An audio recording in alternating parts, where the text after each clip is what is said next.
কিন্তু পুরাতন জুতো জোড়াটার মধ্যে পা যেমন ঢোকে তেমনি অতি সহজে আমি আমার সংসারের মধ্যে প্রবেশ করি নাই। গোড়া হইতে সুখের প্রত্যাশা ছাড়িয়াছিলাম। না, সে কথা ঠিক নয়। সুখের প্রত্যাশা ছাড়িব এত বড় অমানুষ আমি নই। সুখ নিশ্চয়ই আশা করিতাম, কিন্তু সুখ দাবি করিবার অধিকার আমি রাখি নাই। কেন রাখি নাই, তার কারণ আমি দামিনীকে বিবাহ করিতে রাজি করিয়াছিলাম। কোনো রাগা চেলির ঘোমটার নিচে সাহানা রাগিনীর টানে তো আমাদের শুভদৃষ্টি হয় নাই। দিনের আলোতে সব দেখিয়া শুনিয়া জানিয়া বুঝিয়াই এ কাজ করিয়াছি। লীলানন্দ স্বামীকে ছাড়িয়া যখন চলিয়া আসিলাম তখন চালচুলার কথা ভাবিবার সময় আসিল। এতদিন যেখানে যাই খুব ঠাসিয়া গুরুর প্রসাদ খাইলাম। ক্ষুধার চেয়ে অজীর্ণের পীড়াতেই বেশি ভোগাইল। পৃথিবীতে মানুষকে ঘর তৈরি করতে, ঘর রক্ষা করিতে, অন্তত ঘর ভাড়া করিতে হয়, সে কথা একেবারে ভুলিয়া বসিয়াছিলাম। আমরা কেবল জানিতাম যে ঘরে বাস করিতে হয়। গৃহস্থ যে কোনখানে হাত পা গুটাইয়া একটুখানি জায়গা করিয়া লইবে সে কথা আমরা ভাবি নাই। কিন্তু আমরা যে কথায় দিব্যি হাত পা ছাড়াইয়া আরাম করিয়া থাকিব, গৃহস্থের মাথায় মাথায় সেই ভাবনা ছিল। তখন মনে পড়িল জ্যাঠামশাই শচীশকে তার বাড়ি উইলে লিখিয়া দিয়াছেন। উইলটা যদি শচীশের হাতে থাকিত তবে এতদিনে ভাবের স্রোতের রসের ঢেউ কাগজের নৌকাখানার মতো সেটা ডুবিয়া যাইত। সেটা ছিল আমার কাছে। আমি ছিলাম এক এক্সিকিউটর।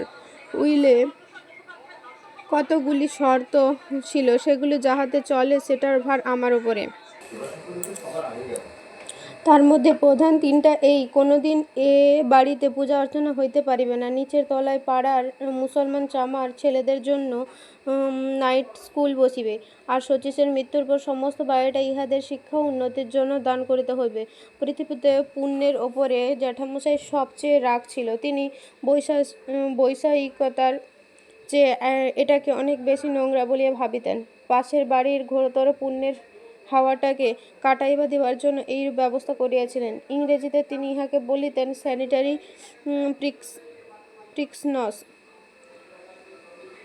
প্রিকশনস। শচীশকে বলিলাম, চলো এবারে কলিকাতার বাড়িতে। শচীশ বলিল, এখনও তার জন্য ভালো করিয়া তৈরি হইতে পারি নাই।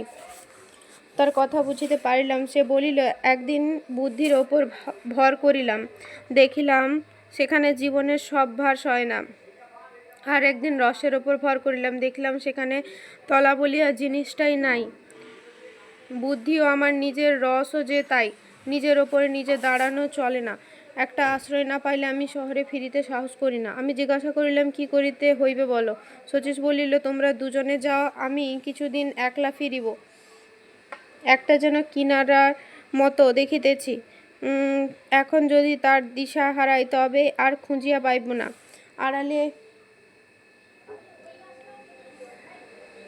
আড়ালে আসিয়া দামিনী আমাকে বলিল, সে হয় না, একলা ফিরিবেন, উহার দেখাশোনা করিবে কে? সেই যে একবার একলা বাহির হইয়াছিলেন, কি চেহারা লইয়া ফিরিয়াছেন সে কথা মনে করিলে আমার ভয় হয়। সত্য কথা বলিব, দামিনীর এই উদ্যোগে আমার মনে যেন একটা রাগের ভীমরুল ফুল ফুটাইয়া দিল, জ্বালা করিতে লাগিল। জ্যাঠামশাইয়ের মৃত্যুর পর শচীশ তো প্রায় 2 বছর একলা ফিরিয়াছিল, মারাও তো পড়ে নাই। মনের ভাব চাপা রহিল না। একটু ঝাঁজের সঙ্গেই বলিয়া ফেলিলাম। দামিনী বলিল, শ্রীবিলাসবাবু, মানুষের মরিতে অনেক সময় লাগে সে আমি জানি, কিন্তু একটুও দুঃখ পাইতে দিব কেন আমরা যখন আছি?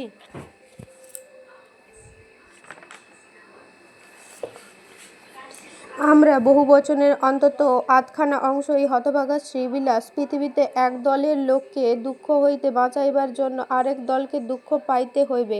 এই দুই জাতের মানুষ লইয়া সংসার। আমি যে কোন জাতের দামিনী তাহা বুঝিয়া লইয়াছি। যাক দলে টানিল, এই আমার সুখ।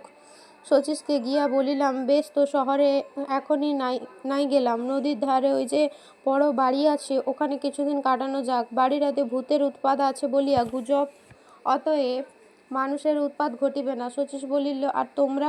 আমি বললাম, আমরা ভূতের মতোই যতটা পারি গা ঢাকা দিয়া থাকিব। শচীশ দামিনীর মুখের দিকে একবার চাহিল, সে চাহনিতে হয়তো একটু ভয় ছিল। দামিনী হাত জোড়ো করিয়া বলিল, তুমি আমার গুরু, আমি যত পাপিষ্ঠা হই আমাকে সেরা সেবা করিবার অধিকার দিও। যাই বলো, আমি শচীশের এই সাধনার ব্যাকুলতা বুঝিতে পারি না। এতদিন তো এ জিনিসটাকে হাসিয়া উড়াইয়া দিয়াছি, এখন আর যাই হোক হাসি বন্ধ হইয়া গেছে। আলো আর আলো নয়,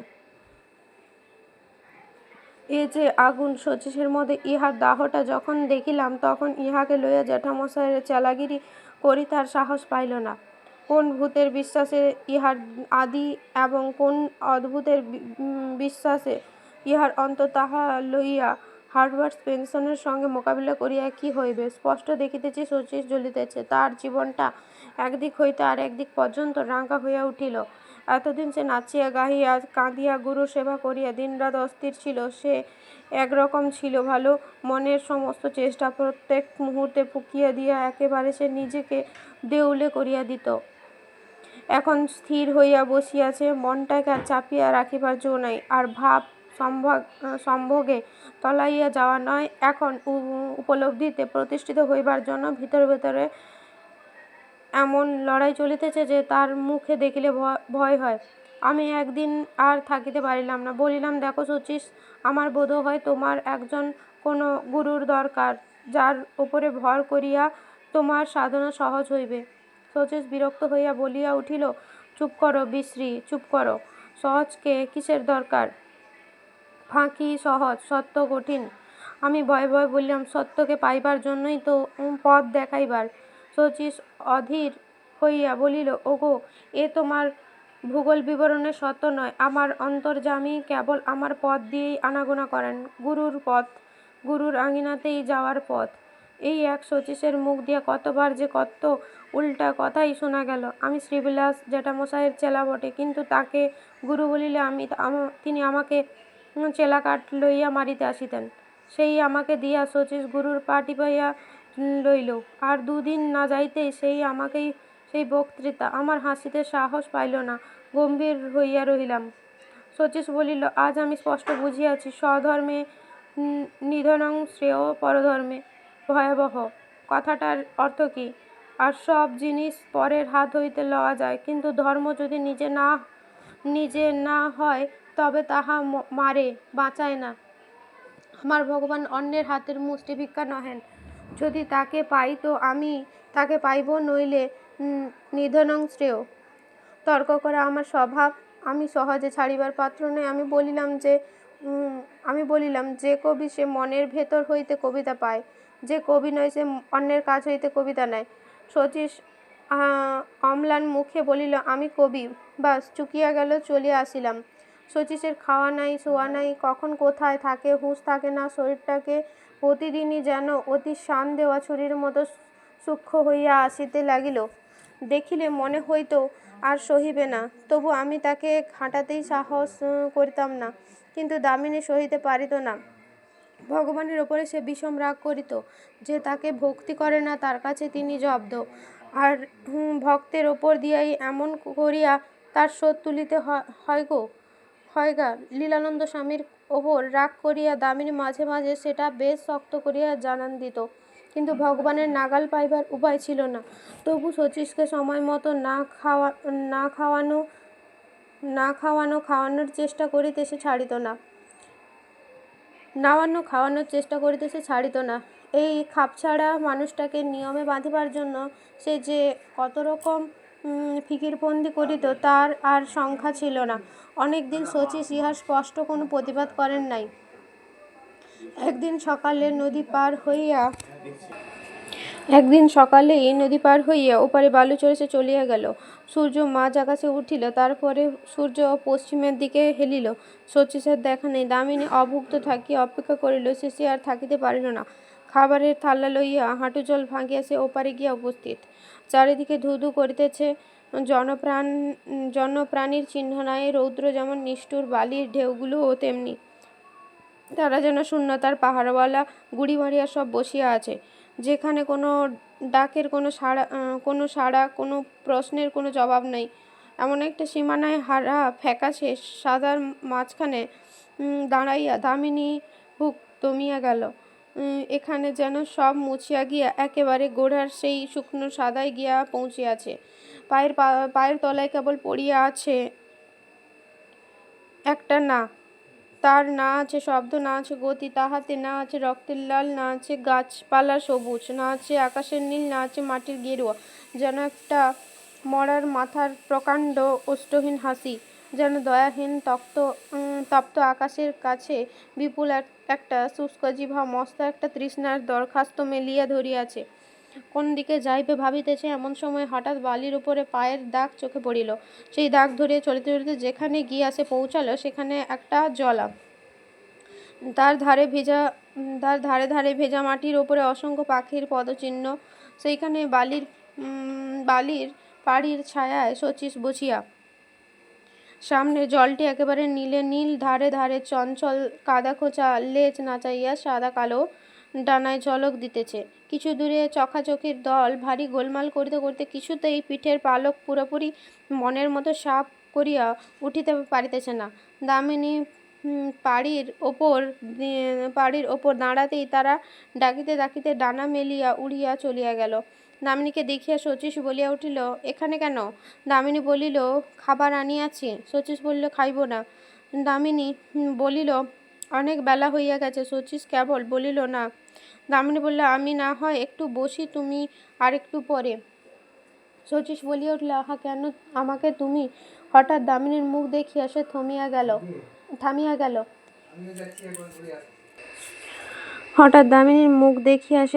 গেল। দামিনী আর কিছু বলিল না, থালা হাতে করিয়া উঠিয়া চলিয়া গেল। চারিদিকে শূন্য বালির রাত্রিবেলাকার বাঘের চোখের মতো ঝকঝক করিতে লাগিল। দামিনীর চোখের আগুন যত সহজে জ্বলে তত সহজে পড়ে না। কিন্তু সেদিন যখন তাকে দেখি সে মাটিতে পা ছড়াইয়া বসিয়া, চোখ দিয়া জল পড়িতেছে, আমাকে দেখিয়া তার কান্না সব বাঁধ ভাঙিয়া ছুটিয়া পড়িল। আমার বুকের ভেতরটা কেমন করিতে লাগিল। আমি একপাশে বসিলাম। একটু সে সুস্থ হইলে আমি তাকে বলিলাম, শচীশের শরীরের জন্য তুমি এত ভাবো কেন? দামিনী বলিল, আর কিসের জন্য আমি ভাবিতে পারি বলো? আর সব ভাবনা তো আপনি ভাবিতেছেন। আমি কি তার কিছু বুঝি না? আমি তার কিছু করিতে পারি? আমি বললাম, দেখো, মানুষের মন যখন অত্যন্ত জোরে কিছু একটাতে গিয়া ঠেকে, তখন আপনি তার শরীরের সমস্ত প্রয়োজন কমিয়া যায়। সেই জন্যই বড় দুঃখে কিংবা বড় আনন্দে মানুষের ক্ষুধা তৃষ্ণা থাকে না। এখন শচীশের যেরকম মনের অবস্থা, তাতে ওর শরীরের দিকে যদি মন না দাও, ওর ক্ষতি হইবে না। ওর শরীরের দিকে যদি মন না দাও, ওর ক্ষতি হইবে না। দামিনী বলল, আমি স্ত্রীজাত, এই শরীরটাকে তো দেহ দিয়া প্রাণ দিয়া গড়িয়া তোলা আমাদের স্বধর্ম। ও যে একেবারে মেয়েদের নিজেদের কীর্তি। তাই যখন দেখি শরীরটা কষ্ট পাইতেছে, তখন এত সহজে আমাদের মন কাঁদিয়া ওঠে। আমি বলিলাম, তাই যারা কেবল মন লইয়া থাকে, শরীরের অভিভাবক তোমাদের, তারা চোখেই দেখিতে পায় না। দামিনী দীপ্ত হইয়া বলিয়া উঠিল, পায় না বই কি? তারা আবার এমন করিয়া দেখে যে সে একটা অনাথ সৃষ্টি। মনে মনে বলিলাম, সেই অনাথ সৃষ্টিটার উপরে তোমাদের লোভের সীমা নাই। ওরে ও শ্রীবিলাস, জন্মান্তরে যেন সৃষ্টি ছাড়ার দলে জন্ম নিতে পারিস, এমন পুণ্য কর।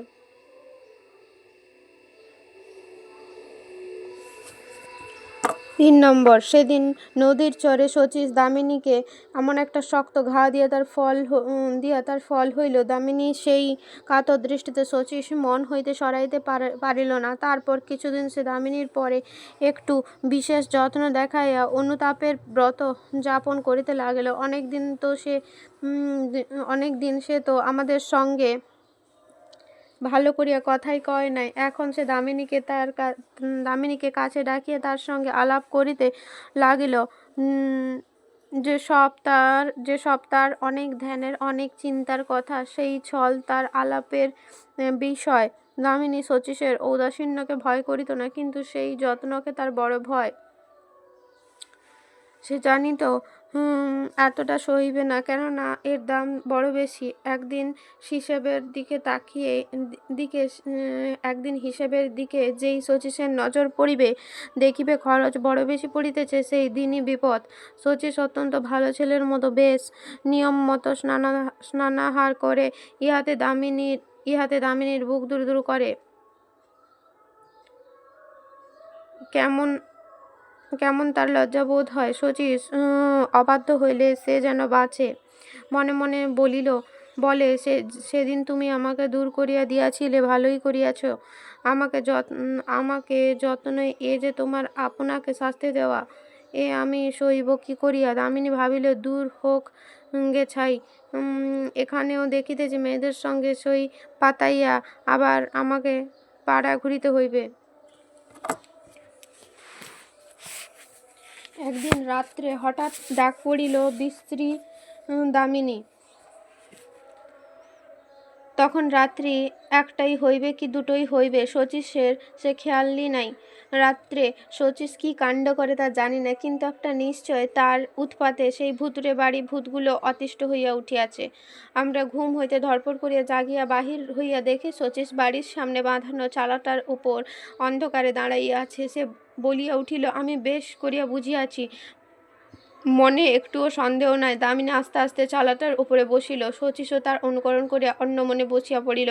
আমিও বসিলাম। শচীশ বলিল, যে মুখে তিনি আমার দিকে আসিতেছেন, আমি যদি সেই মুখেই চলিতে থাকি, তবে তার কাছ থেকে কেবল সরিতে থাকিব। আমি ঠিক উল্টো মুখে চলিলে তবেই তো মিলন হইবে। আমি চুপ করিয়া তার জলজল করা চোখের দিকে চাহিয়া রহিলাম। সে যা বলিল, রেখাগণিত হিসাব, সে কথাটা ঠিক, কিন্তু ব্যাপারটা কি? শচীশ বলিয়া চলিল, তিনি রূপ ভালোবাসেন, তাই কেবলই রূপের দিকে নামিয়া আসিতেছেন। আমরা তো শুধু রূপ লইয়া বাঁচি না, আমাদের তাই অরূপের দিকে ছুটিতে হয়। তিনি মুক্ত, তাই তার লীলা বন্ধনে আমরা বন্ধ, সেই জন্য আমাদের আনন্দ মুক্তিতে। এ কথাটা বুঝি না বলিয়াই আমাদের যত দুঃখ। তারাগুলো যেমন নিতান্ত, আমরা তেমনি নিস্তব্ধ হইয়া রহিলাম। শচীশ বলিল, দামিনী, বুঝিতে পারিতেছ না? গান যে করে সে আনন্দের দিক হইতে রাগিণীর দিকে যায়, গান যে শোনে সে রাগিণীর দিক হইতে আনন্দের দিকে যায়। একজন আসে মুক্তি হইতে বন্ধনে, আর একজন যায় বন্ধন হইতে মুক্তিতে। তবে তো দুই পক্ষের মিল হয়। তিনি যা গাহিয়াছেন আর আমরা যে শুনিতেছি, তিনি বাঁধিতে বাঁধিতে শোনান, আর আমরা খুলিতে খুলিতে শুনি। দামিনী শচীশের কথা বুঝিতে পারিল কি না জানি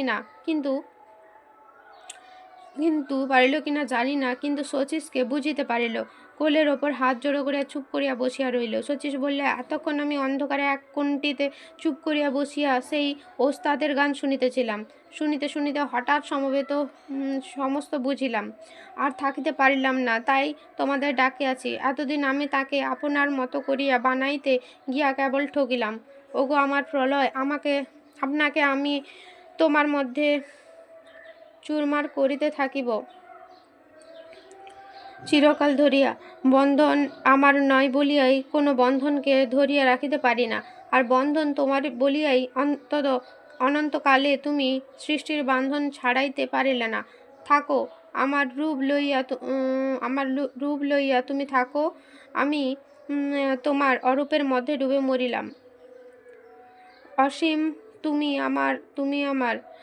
এই বলিতে বলিতে শচীশ উঠিয়া অন্ধকারে নদীর পাড়ির দিকে চলিয়া গেল। সেই রাত্রির পর আবার শচীশ সাবেক চাল ধরিল। 4 নম্বর। সেই রাত্রির পর আবার শচীশ সাবেক চাল ধরিল। তার নাওয়া খাওয়ার ঠিক ঠিকানা রহিল না। কখন যে তার মনের ঢেউ আলোর দিকে উঠিল, কখন যে তাহা অন্ধকারের দিকে নামিয়া যায়, তাহা ভাবিয়া পায় না। এমন মানুষকে ভদ্রলোকের ছেলেটির মতো বেশ খাওয়াইয়া দাওয়াইয়া সুস্থ করিয়া রাখিবার ভার যে লইয়াছে, ভগবান তার সহায় হন।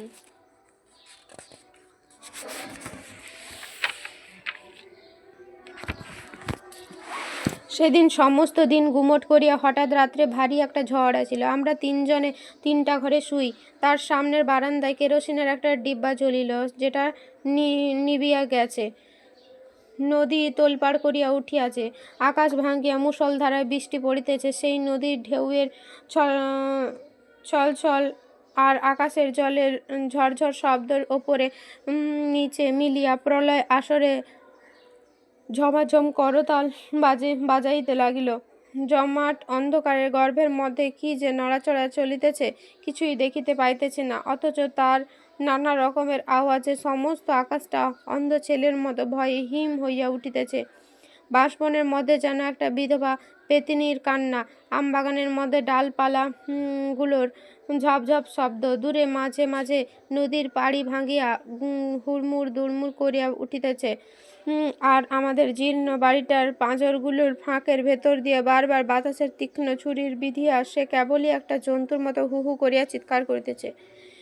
এই রকম রাত্রে আমাদের মনে জানালা দরজা ছিটকিনিগুলো নড়িয়া যায়, ভেতরে ঝড় ঢুকিয়া পড়ে, ভদ্র আসবাবগুলোকে উলট পালট করিয়া দেয়, পর্দাগুলোকে ফরফর করিয়া কে কোন দিকে যে অদ্ভুত রকম করিয়া উড়িতে থাকে তার ঠিকানা পাওয়া যায় না। আমার ঘুম হইতেছিল না। বিছানায় পড়িয়া পড়িয়া কী সব কথা ভাবিতেছিলাম, তাহা এখানে লিখিয়া কি হইবে? এই ইতিহাসে সেগুলো জরুরি কথা নয়। এমন সময় শচীশ একবার তার ঘরে অন্ধকারের মধ্যে বলিয়া উঠিল, কেউ উত্তর শুনিল, আমি দামিনী। তোমার জানালা দরজা খোলা, ঘরে বৃষ্টির ছোট ছাট আসিতেছে, বন্ধ করিয়া দি। বন্ধ করিতে করিতে দেখিল শচীশ বিছানা হইতে উঠিয়া পড়িয়াছে। মুহূর্তকালের জন্য যেন দ্বিধা করিয়া তারপরে বেগে ঘর হইতে সে বাহির হইয়া গেল। বিদ্যুৎ চমক দিতে লাগিল এবং তার চাপা বজ্র গড়গড় করিয়া উঠিল। দামিনী অনেকক্ষণ নিজের ঘরের চৌকাঠের পরে বসিয়া রহিল, কেহই ফিরিয়া আসিল না। দমকা হওয়ায় অধৈর্য ক্রমেই বাড়িয়া চলিল। দামিনী আর থাকিতে পারিল না, বাহির হইয়া পড়িল। বাতাসে দাঁড়ানো দায়, মনে হইল দেবতার পেদাগুলো তাকে ভর্ৎসনা করিতে করিতে ঠেলা দিয়া লইয়াও চলিতেছে। অন্ধকারে আজ সচল হইয়া উঠিল। বৃষ্টির জল আকাশের সমস্ত ফাঁকা ভরাট করিবার জন্য প্রাণপণে লাগিয়াছে। এমনি করিয়া বিশ্ব ব্রহ্মাণ্ড ডুবিয়া কাঁদিতে পারিলে দামিনী বাঁচিত। হঠাৎ একটা বিদ্যুৎ অন্ধকারকে আকাশের একধার হইতে আর একধার পর্যন্ত পরপর শব্দ করিয়া ছিঁড়িয়া ফেলিল। সেই খানিক আলোকে দামিনী দেখিতে পাইল শচীশ নদীর ধারে দাঁড়াইয়া। দামিনী প্রাণপণ শক্তিতে উঠিয়া পড়িয়া এক দৌড়ে একেবারে তার পায়ের কাছে আসিয়া পড়িল। বাতাসের চিৎকারের শব্দ হার মানিয়া বলিয়া উঠিল, এই তোমার পা ছুঁইয়া বলিতেছি, তোমার কাছে অপরাধ করি নাই, কেন তবে আমাকে এমন করিয়া শাস্তি দিতেছ? শচীশ চুপ করিয়া দাঁড়িয়া রহিল। দামিনী বলিল, আমাকে লাথি মারিয়া নদীর মধ্যে ফেলিয়া দিতে চাও তো ফেলিয়া দাও, কিন্তু তুমি ঘরে চলো। শচীশ বাড়িতে ফিরিয়া আসিল। ভেতরে ঢুকিয়াই বলিল, যাকে আমি খুঁজিতেছি তাকে আমার বড় দরকার, আর কিছুই আমার দরকার নেই। দামিনী, তুমি আমাকে দয়া করো, তুমি আমাকে ত্যাগ করিয়া যাও। দামিনী কিছুক্ষণ চুপ করিয়া দাঁড়াইয়া রহিল, তারপরে বলিল, আমি যাইব। পরে আমি দামিনীর কাছে 5 নম্বর। পরে আমি দামিনীর কাছে আগাগোড়ার সকল কথাই শুনিয়াছি, কিন্তু সেদিন কিছুই জানিতাম না। তাই বিছানা হইতে যখন দেখিলাম এরা দুজনে সামনের বারান্দায় দিয়া আপন আপন ঘরের দিকে গেল, তখন মনে হইল আমার দুর্ভাগ্য বুকের ওপর চাপিয়া বসিয়া আমার গলা টিপিয়া ধরিতেছে। ধরপড় করিয়া উঠিয়া বসিলাম। সে রাত্রে আমার ঘুম হইল না। পরের দিন সকালে দামিনী সে কি চেহারা! কাল রাত্রে ঝড়ের তাণ্ডব নৃত্য পৃথিবীর মধ্যে যেন কেবল সেই মেয়েটির ওপরই আপনার সমস্ত পদচিহ্ন রাখিয়া দিয়া গেছে। ইতিহাসটা কিছুই না জানিয়াও শচীশের ওপর আমার ভারী রাগ হইতে লাগিল। দামিনী আমাকে বলিল, শ্রীবিলাস বাবু, তুমি আমাকে কলিকাতায় পৌঁছাইয়া দিবে চলো। এটা যে দামিনীর পক্ষে কত বড় কঠিন কথা সে আমি বেশ জানি, কিন্তু আমি তাকে কোনো প্রশ্ন জিজ্ঞাসা করিলাম না। ভারী একটা বেদনার মধ্যেও আমি আরাম পাইলাম। দামিনী এখান হইতে যাওয়াই ভালো। পাহাড়টার ওপর ঠেকিতে ঠেকিতে নৌকাটি যে চুরমার হইয়া গেল। বিদায় লইবার সময় দামিনী শচীশকে প্রণাম করিয়া বলিল, শ্রীচরণে অনেক অপরাধ করিয়াছি, মাপ করিও। শচীশ মাটির দিকে চোখ নামাইয়া বলিল, আমিও অনেক অপরাধ করিয়াছি, সমস্ত আজিয়া ফেলিয়া ক্ষমা লইব। দামিনীর মধ্যে একটা প্রলয়ের আগুন জ্বলিতেছে। কলিকাতার পথে আসিতে আসিতে তাহা বেশ বুঝিতে পারিলাম। তারপরে তাপ লাগিয়া আমারও মনটা যেদিন বড় বেশি তাতিয়া উঠিয়াছিল, সেই দিন আমি শচীশকে উপদেশ করিয়া কিছু কড়া কথা বলিয়াছিলাম। দামিনী রাগিয়া বলিল, দেখো, তুমি তার সম্বন্ধে আমার সামনে অমন কথা বলিও না। তিনি আমাকে কি বাঁচাইয়াছেন, তুমি তার কি জানো? তুমি কেবল আমারই দুঃখের দিকে তাকাও। আমাকে বাঁচাইতে গিয়া তিনি যে দুঃখটা পাইয়াছেন সেদিকে বুঝি তোমার দৃষ্টি নাই। সুন্দরকে মারিতে গিয়াছিল, তাই অসুন্দরটা বুকে লাথি খাইয়াছে। বেশ হইয়াছে, খুব ভালো হইয়াছে বলিয়া দামিনী বুকে দমদম করিয়া কিল মারিতে লাগিল। আমি তার হাত চাপিয়া ধরিলাম। কলিকাতার সন্ধ্যার সময় আসিয়া তিনি দামিনীকে তার মাসির বাড়ি দিয়া আমি আমার এক পরিচিত মেসে উঠিলাম। আমার জানা লোকে যে আমাকে দেখিল চমকিয়া উঠিল, বলিল, এ কি, তোমার অসুখ করিয়াছে নাকি? পরদিন প্রথম ডাকে দামিনীর চিঠি পাইলাম, আমাকে লইয়া যাও, এখানে আমার স্থান নাই। মাসি দামিনীকে ঘরে রাখিবেন না। আমাদের নিন্দায় নাকি শহরে ঢিড়ি পড়িয়া গেছে। আমরা দল ছাড়ার অল্পকাল পরে সাপ্তাহিক কাগজগুলির পূজা সংখ্যার বাহির হইয়াছে। সুতরাং আমাদের হাড়কাঠি তৈরি ছিল, রক্তপাতের ত্রুটি হয় নাই। শাস্ত্রে স্ত্রী পশু বলি নিষেধ, কিন্তু মানুষের বেলায় এইটে সবচেয়ে উল্লাস। কাগজে দামিনী স্পষ্ট করিয়া নাম ছিল না, কিন্তু পদনামটা কিছুমাত্র অস্পষ্ট যাতে না হয় সে কৌশল ছিল। কাজেই দূর সম্পর্কে মাসির বাড়ি দামিনীর পক্ষে ভয়ঙ্কর আঁট হইয়া উঠিল। ইতিমধ্যে দামিনী বাপ মারা গেছে, কিন্তু ভাইরা কেহ কেহ আছে বলিয়াই জানি। দামিনীকে তাদের ঠিকানা জিজ্ঞাসা করিলাম। সে ঘাড় নাড়িল, বলিল, তারা বড় গরিব। আসল কথা, দামিনী তাদের মুশকিলে ফেলিতে চায় না। ভয় ছিল ভাইরাও পাছে জবাব দেয়, এখানে জায়গা নেই, সে আঘাত সে সহিবে না। জিজ্ঞাসা করিলাম, তা হইলে কোথায় যাইবে? দামিনী বলিল, লীলানন্দ স্বামীর কাছে। লীলানন্দ স্বামী খানিকক্ষণ আমার মুখে দিয়া কথা বাহির হইল না।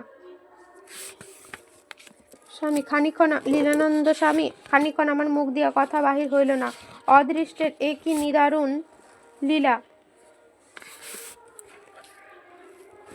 বলিলাম, স্বামীজি কি তোমাকে লইবেন? দামিনী বলিল, খুশি হইয়া লইবেন। দামিনী মানুষ চেনে, তারা দলচরের জাত। মানুষকে পাইলে সত্যকে পাওয়ার চেয়ে তারা বেশি খুশি হয়। লীলানন্দ স্বামী ওখানে দামিনীর জায়গার টানাটানি হইবে না, এটা ঠিক। কিন্তু ঠিক এমন সংকটের সময় বলিলাম, দামিনী, একটি পদ আছে, যদি অভয় দাও তো বলি। দামিনী বলিল, বলো শুনি। আমি বলিলাম, যদি আমার মতো মানুষকে বিবাহ করা তোমার পক্ষে সম্ভব হয় তবে দামিনী আমাকে থামাইয়া দিয়া বলিল, ও কি কথা বলিতেছ শ্রীবিলাস বাবু, তুমি কি পাগল হইয়াছ? আমি বলিলাম, মনে করো না পাগলই হইয়াছি। পাগল হইলে অনেক কঠিন কথা অতি সহজে মীমাংসা করিবার শক্তি জন্মায়।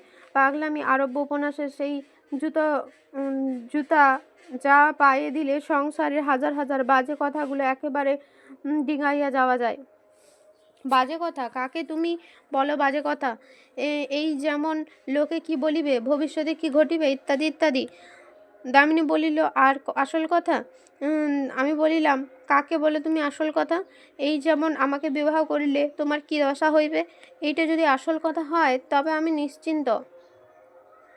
কেননা আমার দশা এখন যা আছে তার চেয়ে খারাপ হইবে না। দশাটাকে সম্পূর্ণ ঠাঁই বদল করাইতে পারিলেই বাঁচিতাম।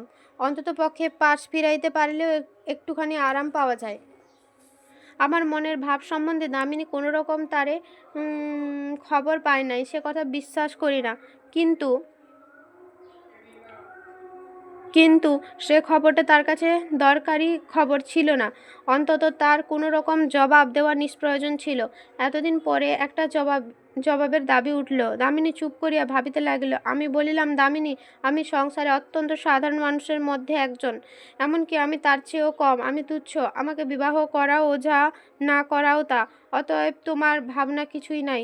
দামিনী চোখ ছলছল করিয়া আসিল। সে বলিল, তুমি যদি সাধারণ মানুষ হইতে তবে কিছুই ভাবিতাম না।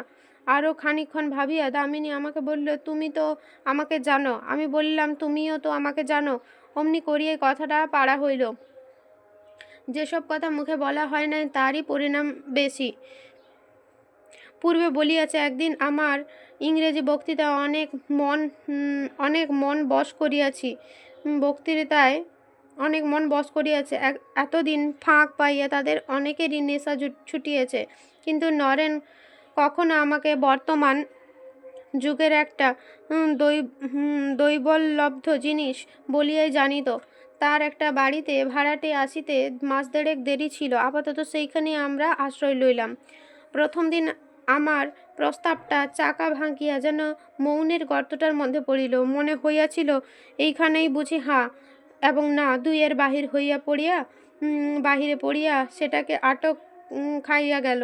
অন্তত অনেক মেরামত, অনেক হেই হই করিয়া যদি ইহাকে টানিয়া তোলা যায় তাহা যায়, কিন্তু অভাবনীয় পরিহাসে মনোবিজ্ঞানকে ফাঁকি দিবার জন্যই মনের সৃষ্টি।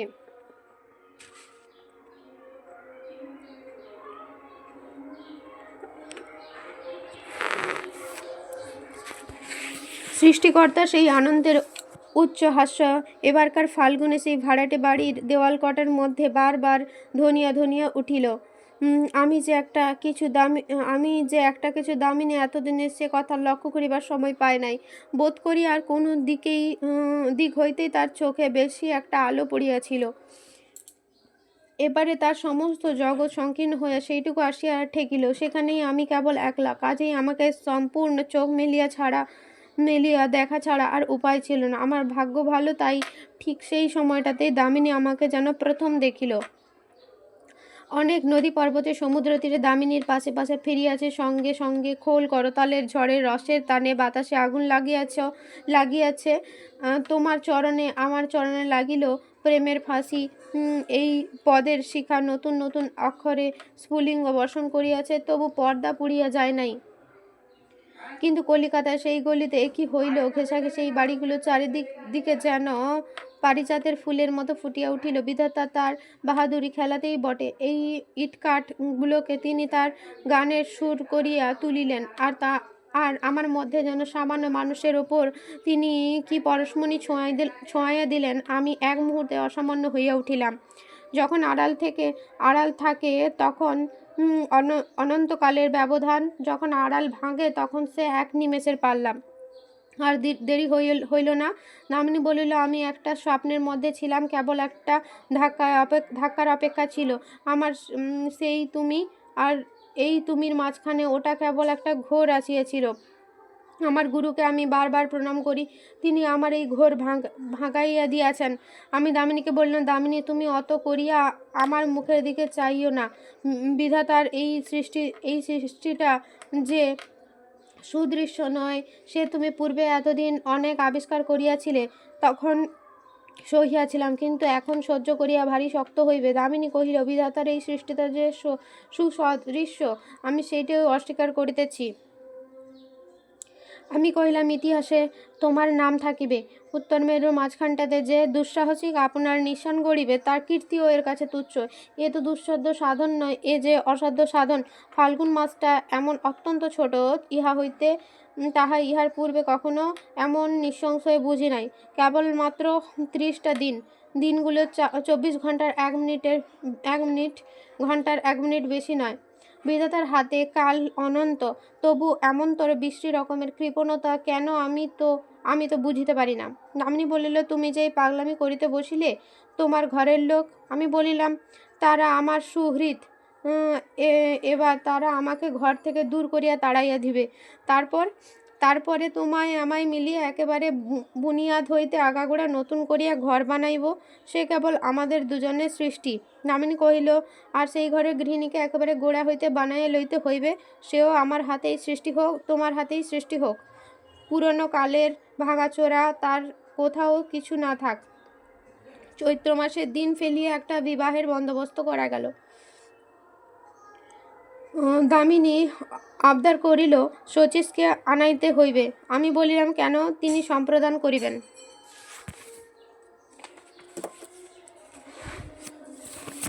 সে পাগলা যে কোথায় ফিরিতেছে তার সন্ধান নাই। চিঠির পর চিঠি লিখি, জবাব পাই না। নিশ্চয়ই এখনো সেই ভুতুড়ে বাড়িতেই আছে, নইলে চিঠি ফেরত আসিত। কিন্তু সে কারো চিঠি খুলিয়া পড়ে কিনা সন্দেহ। আমি বলিলাম, দামিনী, তোমাকে নিজে গিয়া নিমন্ত্রণ করিয়া আসিতে হইবে। পত্রের দ্বারা নিমন্ত্রণ ত্রুটি মার্জনা এখানে চলিবে না। একলাই যাইতে পারিতাম, কিন্তু আমি ভীতু মানুষ। সে হয়তো এতক্ষণে নদীর ওপারে গিয়া চক্রবাকদের পিঠের পালক সাফ করা তদারক করিতেছে। সেখানে তুমি ছাড়া যাইতে পারে এমন বুকের পাটা আর কারো নাই। দামিনী হাসিয়া কহিল, সেখানে আর কখনো যাইব না প্রতিজ্ঞা করিয়াছিলাম। আমি বলিলাম, আহার লইয়া যাইবে না এই প্রতিজ্ঞা, আহারের নিমন্ত্রণ লইয়া যাইবে না কেন? এবারে কোনো রকম দুর্ঘটনা ঘটিল না। দুইজনে দুই হাত ধরিয়া শচীশকে কলিকাতায় গ্রেপ্তার করিয়া আনিলাম। ছোট ছেলে খেলার জিনিস পাইলে যেমন খুশি হয়, শচীশ আমাদের বিবাহের ব্যাপারটা পাইয়া তেমনই খুশি হইয়া উঠিল। আমরা ভাবিয়াছিলাম চুপচাপ করিয়া সারিব, শচীশ কিছুতেই তাহা হইতে দিল না। বিশেষত জ্যাঠামশাইয়ের সেই মুসলমান পাড়ার লোক যখন খবর পাইল, তখন তারা এমনি হল্লা করিতে লাগিল যে পাড়ার লোকে ভাবিল কাবুলের আমির আসিয়াছে, বা অত্যন্ত হায়দ্রাবাদের নিজাম অন্তত হায়দ্রাবাদের নিজাম। আরও ধুম হইল কাগজে। বরবারের পূজার সংখ্যার জোড়া বলি হইল। পরবারের পূজার সংখ্যায় জোড়া বলি হইল। আমরা অভিশাপ দিব না। জগদম্বা সম্পাদকের তহবিল বৃদ্ধি করুন এবং পাঠকদের নররক্তের নেশা অন্তত একবারের মতো কোনো বিঘ্ন না ঘটুক। শচীশ বলল, বিশ্রী, তোমরা আমার বাড়িটা ভোগ করো সে। আমি বললাম, তুমিও আমাদের সঙ্গে আসিয়া যোগ দাও, আবার আমরা কাজে লাগিয়া যাই। শচীশ বলিল, না, আমার কাজ অন্যত্র। দামিনী বলিল, আমাদের বৌভাতের নিমন্ত্রণ না সারিয়া যাইতে পারিবে না। বৌভাতের নিমন্ত্রণ আহতদের সংখ্যা অসম্ভব রকম অধিক ছিল না। ছিল এই শচীশ তো বলিল, আমাদের বাড়িটা আসিয়া ভোগ করো, কিন্তু ভোগটা যে কি সে আমরাই জানি। হরিমোহন সে বাড়ি দখল করিয়া ভাড়াটে বসাইয়া দিয়াছেন। নিজেই ব্যবহার করিতেন, কিন্তু পারলৌকিক লোভ লোকসান সম্বন্ধে তার মন্ত্রী তারা ভালো বুঝিল না। ওখানে প্লেগে মুসলমান মরিয়াছে, যে ভাড়াটে আসিবে ওরাও তো একটা, কিন্তু কথাটা তার কাছে চাপিয়া গেলেই হইবে। বাড়িটা কেমন করিয়া হরিমোহনের হাত হইতে উদ্ধার করা গেল সে কথা। আমার প্রধান সহায় ছিল পাড়ার মুসলমানেরা, আর কিছু নয়। জগমোহনের উইলখানা একবার তাদের দেখাইয়াছিলাম। আমাকে আর উকিল বাড়ি হাঁটাহাঁটি করিতে হয় নাই। এ পর্যন্ত বাড়ি হইতে বারবার কিছু সাহায্য পাইয়াছি, সেটা বন্ধ হইয়াছে। আমরা দুইজনে মিলিয়া বিনা সহায়ে ঘর করিতে লাগিলাম। সেই কষ্টেই আমাদের আনন্দ। আমার ছিল রায়চাঁদ প্রেমচাঁদের মার্কা, প্রফেসারি সহজেই জুটিল। তার উপরে এক জমিন পাশের পেটেন্ট ঔষধ বাহির করিলাম। পাঠ্যপুস্তকের মোটা মোটা নোট। আমাদের অভাব অল্পই, এত করিবার দরকার ছিল না। কিন্তু দামিনী বলিল, শচীশকে যেন তার জীবিকার জন্য ভাবিতে না হয়, এটা আমাদের দেখা চাই। আর একটা কথা, দামিনী আমাকে বলিল না, আমিও তাকে বলিলাম না। চুপি চুপি কাজটা সারিতে হইল। দামিনীর ভাইঝি দুটির সৎ পাত্রে যাহাদের বিবাহ হয় এবং ভাইপো কয়টা পড়াশোনা করিয়া মানুষ হয়, সেইটা দেখবার শক্তি দামিনীর ভাইদের ছিল না। সেটা দেখিবার শক্তি দামিনীর ভাইদের ছিল না। তারা আমাদের ঘরে ঢুকিতে দেয় না। কিন্তু অর্থ সাহায্য জিনিসটা জাতিকুল নাই, বিশেষত সেটাকে যখন গ্রহণ মাত্র করাই দরকার, স্বীকার করা নিষ্প্রয়োজন। কাজেই আমার অন্য কাজের ওপর একটা ইংরেজি কাগজের সাব এডিটরি লইতে হইল। আমি দামিনীকে না বলে একটা উড়ে বামুন বেহারা এবং একটা চাকরের বন্দোবস্ত করিলাম। দামিনীও আমাকে না বলিয়াই পরদিন সব কটাকে বিদায় করিয়া দিল। আমি আপত্তি করিতেই সে বলিল, তোমরা কেবলই উল্টা বুঝিয়া দয়া করো। তুমি খাটিয়া হয়রান হইতেছ, আর আমি যদি না খাটিতে পাই তবে আমার সে দুঃখ আর সে লজ্জা বহিবে কে? বাহিরে আমার কাজ আর ভেতরে দামিনীর কাজ, এই দুয়ের যেন গঙ্গা যমুনার স্রোত মিলিয়া গেল। ইহার উপরে দামিনী পাড়ার ছোট ছোট মুসলমান মেয়েদের সেলাই শিখাইতে লাগিয়া গেল। কিছুতেই সে আমার কাছে হার মানিবে না, এই তার পণ। কলিকাতার সেই শহরটাই যে বৃন্দাবন, আর এই প্রাণপণ খাটুনিটাই যে বাঁশির টান, এ কথাটাকে ঠিক সুরে বলিতে পারি এমন কবিতা শক্তি আমার নাই। কিন্তু দিনগুলি যে গেল, সে হাঁটিয়াও নয়, ছুটিয়াও নয়, একেবারে নাচিয়া চলিয়া গেল। আরও একটা ফাল্গুন কাটিল, তারপর আর কাটিল না। সেবারে গুহা হইতে ফিরিয়া আসিবার পর হইতে দামিনী বুকের মধ্যে একটা ব্যথা হইয়াছিল। সেই ব্যথার কথা সে কাহাকেও বলে নাই। যখন বাড়াবাড়ি হইয়া উঠিল, তখন জিজ্ঞাসা করাতে সে বলিল, এই ব্যথা আমার গোপন ঐশ্বর্য, আমার পরশমণি। এই যৌতুক লইয়া আমি তোমার কাছে আসিতে পারিয়াছি, নইলে আমি কি তোমার যোগ্য? ডাক্তারেরা এ ব্যামোর কয়েক রকমের নামকরণ করিতে লাগিল। তাদের তাদের কারো প্রেসক্রিপশনের সঙ্গে কারো মিল হইল না। শেষকালে ডিজিট ও দাওয়াইখানার দেনার আগুনে আমার সঞ্চিত স্বর্ণটুকু ছাই করিয়া তারা লঙ্কাকাণ্ডে সমাধা করিল এবং উত্তরাকাণ্ডে মন্ত্রণা দিল, হাওয়া বদল করিতে হইবে। তখন হাওয়া ছাড়া আমার আর বস্তু কিছুই বাকি ছিল না। দামিনী বলিল, যেখান হইতে ব্যথা বাহিয়া আনিয়াছি, আমাকে সেই সমুদ্রের ধারে লইয়া যাও, সেখানে হাওয়ার অভাব নাই। যেদিন মাঘের পূর্ণিমা ফাল্গুনে পড়িল, জোয়ারে ভরা অশ্রুর বেদনার সমস্ত সমুদ্র ফুলিয়া ফুলিয়া উঠিতে লাগিল, সেই দিন দামিনী আমার পায়ের ধুলো লইয়া বলিল, স্বাদ মিটিল না, জন্মান্তরে আবার যেন তোমাকে পাই।